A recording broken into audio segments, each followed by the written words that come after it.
সকালবেলা নিজের কেন্দ্র হুগলিতে ভোট দেখতে বেরিয়ে পড়লেন হুগলির বিদায়ী সাংসদ এবং এবারের বিজেপি প্রার্থী লকেট চট্টোপাধ্যায়। বেরোনোর সময় সাংবাদিকদের প্রশ্নের উত্তরে প্রত্যয়ের সঙ্গে তিনি জানান, হুগলিতে তৃণমূল নেই, আবার পদ্ম ফুল ফুটবে হুগলিতে। আইপ্যাকের কিছু লোকজন এইসব এলাকায় ভোটারদের প্রভাবিত করছে বলেও অভিযোগ করেন Locket. Bureau report, news UNI. যদি কোথাও অ্যাটাক হন তাহলে সেক্ষেত্রে আপনার দাওয়াই কি? দেখুন, প্রথম কথা হচ্ছে যে এটা নরেন্দ্র মোদীজির ভোট।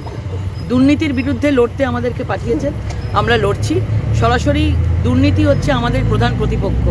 এখানে কে এক্সপিরিয়েন্সড, কে নতুন, কে সিনেমা করে, কিছু করে, তার মধ্যে কিছু এসে যায় না। আমরা যেভাবে একজন মানুষের জনসেবা করবার জন্য, তাদের ভালো করবার জন্য যেটুকু আমাদের দরকার হয় আমরা প্রাণপণ আমরা চেষ্টা করে গেছি। আর আমাদের পোলিং এজেন্টদের গায়ে মানে টাচ করলে, একজনও যদি আমাদের পোলিং এজেন্টের গায়ে টাচ করে সেই রকমভাবে আমরা তাদেরকে সেরকমভাবে ট্রিটমেন্ট করবো। কোনো খেলা হবে না। খেলা করে তৃণমূল এবারে ঘরে ঢুকে গেছে। তৃণমূল নেই, তৃণমূল ঘরে ঢুকে গেছে, নিজেদের পায়ের তলা থেকে মাটি সরে যাচ্ছে।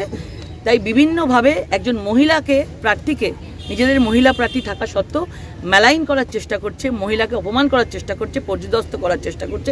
আমি সারা 80 দিনে আমি সেটা দেখেছি। কিন্তু যত এরকম করবে আমার মনে হয় বাংলার মহিলারা তত বেশি শক্তিশালী হবে। তৃণমূল যে ভাষায় বুঝবে সে ভাষাতেই উত্তর দেবে না? নিশ্চয়ই নিশ্চয়ই। আমার মনে হয় তাদের মানে বলার মতো কিছু নেই। তারা কিছুটা ওই আইপ্যাক বিভিন্নভাবে কালকে রাত্রিবেলা ঢুকেছে। এই ব্লু ডায়মন্ডে প্রায় 20 জন মতন ছেলে আইপ্যাকে ঢুকেছে, থলে ব্যাগ নিয়ে টাকা নিয়ে ঢুকেছে, কালকে খবর এসছে। এবং তারা বিভিন্নভাবে বিভিন্ন জায়গায় ছড়িয়ে আছে, বিভিন্নভাবে আজকের দিনটা বিভিন্নভাবে কনস্পিরেসি করার চেষ্টা করবে। ওদের হাতে আসলে কিছু নেই। নির্বাচন কমিশনকে জানিয়েছেন এটা? হ্যাঁ, জানিয়েছি।